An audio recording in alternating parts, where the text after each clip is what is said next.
when a soldier's honor silenced a crowded café. The warm aroma of freshly brewed coffee wafted through the air, mingling with the clatter of cups and cheerful chatter. It was a typical morning at a bustling café near Fort Carson, Colorado. Locals and military families alike filled the space, savoring their drinks and exchanging stories. But as the sun cast its golden rays through the large windows, an incident unfolded that would leave an indelible mark on everyone present. At a corner table, a young black soldier sat quietly, sipping his coffee. His uniform was immaculate, every crease sharp and every patch a testament to years of dedication. He seemed lost in thought, perhaps reflecting on the day ahead. But not everyone shared admiration for his presence. A woman seated a few tables away couldn't seem to stop glancing in his direction. Her irritation grew more apparent with each glance. Finally, she could hold back no longer. With a sharp tone that sliced through the hum of conversation, she spoke up. "Excuse me," she said loudly, drawing the attention of nearby patrons. "Do you really think you should be wearing that uniform?" The soldier looked up, his calm gaze meeting hers. His expression was composed but curious, as if trying to understand her intent. The café grew quieter, whispers ceased, and all eyes turned to the unfolding scene. The woman leaned forward, her voice dripping with disdain. "It's people like you who make a mockery of that uniform. What could you possibly know about serving this country?" Murmurs rippled through the crowd. Some patrons exchanged uneasy glances, while others shifted in their seats. The soldier's posture remained steady, but there was a flicker of pain in his eyes. He didn't respond immediately, letting the weight of her words hang in the air. Encouraged by his silence, the woman pressed on. "I just don't see how someone like you could understand what it means to defend this country. People like you don't belong in that uniform." The café fell into an uncomfortable silence. Even the barista, who had been busy steaming milk, froze mid-motion. The tension was palpable, the atmosphere heavy with anticipation. The soldier finally set his cup down and stood. The scrape of his chair against the floor echoed like a gavel in a courtroom. Taking a deep breath, he addressed the woman directly. His voice was calm, but carried a quiet authority that commanded attention. "Ma'am, you don't know me. You don't know my story or why I wear this uniform.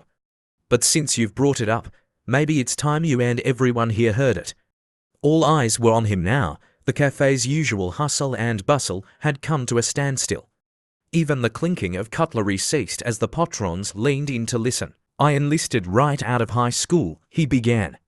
"I was 18 years old, fresh out of a small town in Texas. My parents taught me the value of hard work, respect, and believing in the ideals this country stands for.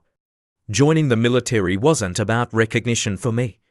It was about protecting the freedoms we all enjoy, freedoms that many of us take for granted." The room was completely silent, save for the soldier's steady voice. Even those who had initially avoided the confrontation were now captivated. "I've served to tour overseas," he continued. "In Afghanistan, I lost friends, brave men and women who didn't care about the color of my skin or where I came from.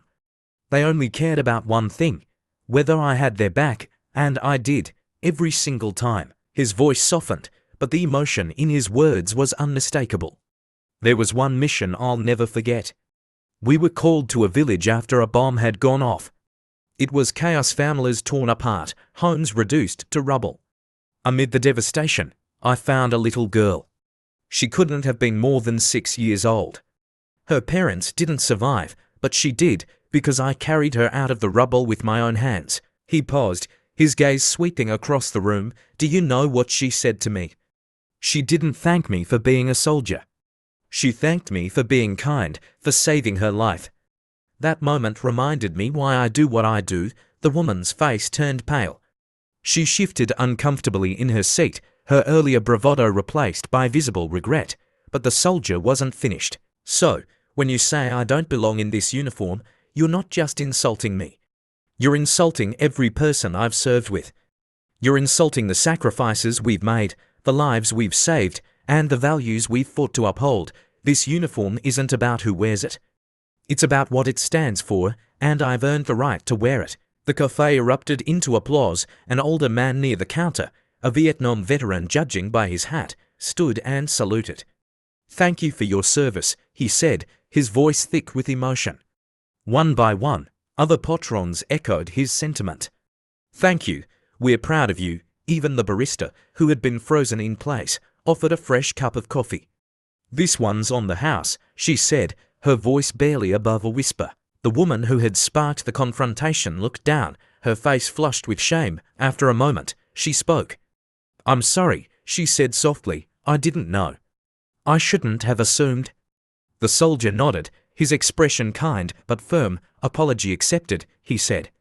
Without another word, he picked up his coffee and left the cafe, his head held high. The room remained silent for a moment, the weight of his words lingering like an unspoken lesson. Slowly, conversations resumed, but the atmosphere had changed. Everyone there had witnessed something profound, a reminder of what true courage, humility, and respect look like. If this story moved you as much as it moved us, don't forget to subscribe to our channel, Unfolded Tales Explained. Hit the bell icon to stay updated with more powerful stories that inspire and change perspectives.